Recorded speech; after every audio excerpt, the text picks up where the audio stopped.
বদনাম নেবে bar council আর কাজ করবেন ওনরা, এটা থাকা উচিত নয়। জুনিয়ররাও সিনিয়রদেরকে সম্মান করে না।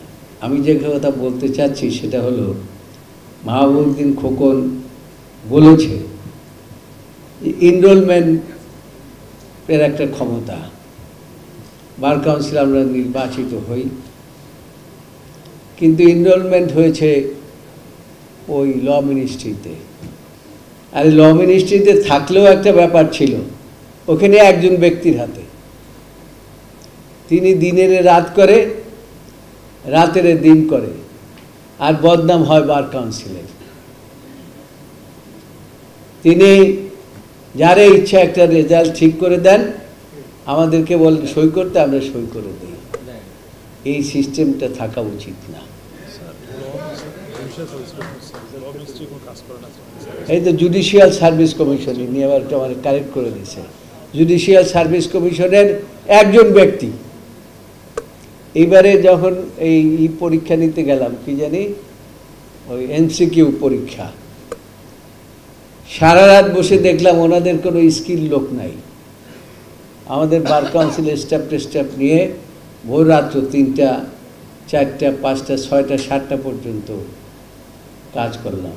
তো ওনাদেরকে দিয়ে লাভটা কি, যারা স্কিল না? তারপরে বললেন যে আপনার এই যে আপনি এতগুলো লোকের পরীক্ষা নিলাম, আপনারা RICL TMX, যুগের পর যুগ স্থাপনা থাকে মজবুত। কোনো কিছু আছে? বললাম তাহলে আপনারা কি করেন, আপনারা খালি ওই টাইপ করে দেবেন আর আমরা এটা সই করে দেব? এতে অনেক বদনাম হয়। বদনাম নেবে বার কাউন্সিল আর কাজ করবেন ওনরা, এটা থাকা উচিত নয়। আপনারা পরীক্ষা নেন, আপনাদেরকে অনেক কষ্ট দিয়ে পরীক্ষা, যারা বিচারপতি আছেন এখানে, আপনারা প্রায় 4-5 ঘন্টা বসে বসে পরীক্ষা নেন, আপনাদেরকে সামান্য একটা রেমুনারেশন দিই। অবশ্য আমরা গতকালকে সিদ্ধান্ত নিয়েছি যে বিচারপতিদের এই সামান্য রেমুনারেশনে হবে না, তাদের রেমুনারেশন বাড়াতে হবে। তো বাড়াতে হলেই তো আবার এই চাপটা পড়বে সাধারণ আইনজীবীদের উপরে, সেটাও আমাদেরকে চিন্তায় রাখতে হবে, মাথায় রাখতে হবে। আর জুনিয়ররাও সিনিয়রদেরকে সম্মান করে না, রিসিপ্রোকাল হওয়া দরকার, কিন্তু সেটা আমরা দেখি না। না দেখার কারণ হচ্ছে ওই আমাদের একটা 4 তলা আছে না, ওই 4 তলা, এটা আপনারা মনে কিছু করবেন না, আমি 4 তলা বলছি এই কারণে যে সিনিয়রের চেম্বারে এত কিছু বইপত্র আছে, এখানে যাবে না, কোনো ডিকটেশন নেবে না, কোনো ভালো পিটিশন ফলো করবে না,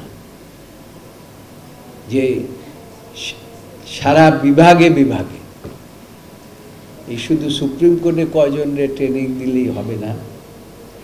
আমি মনে করি যে সারা বাংলাদেশে যাদেরকে আমরা আইনজীবী হিসেবে সনদ দেই, তাদেরকে একটা বেসিক ট্রেনিং দিতে হবে। তারা যেন সকলে এই পেশাটিকে টাকা ইনকামের সোর্স মনে না করেন, এই জিনিসটা আগে বুঝাতে হবে।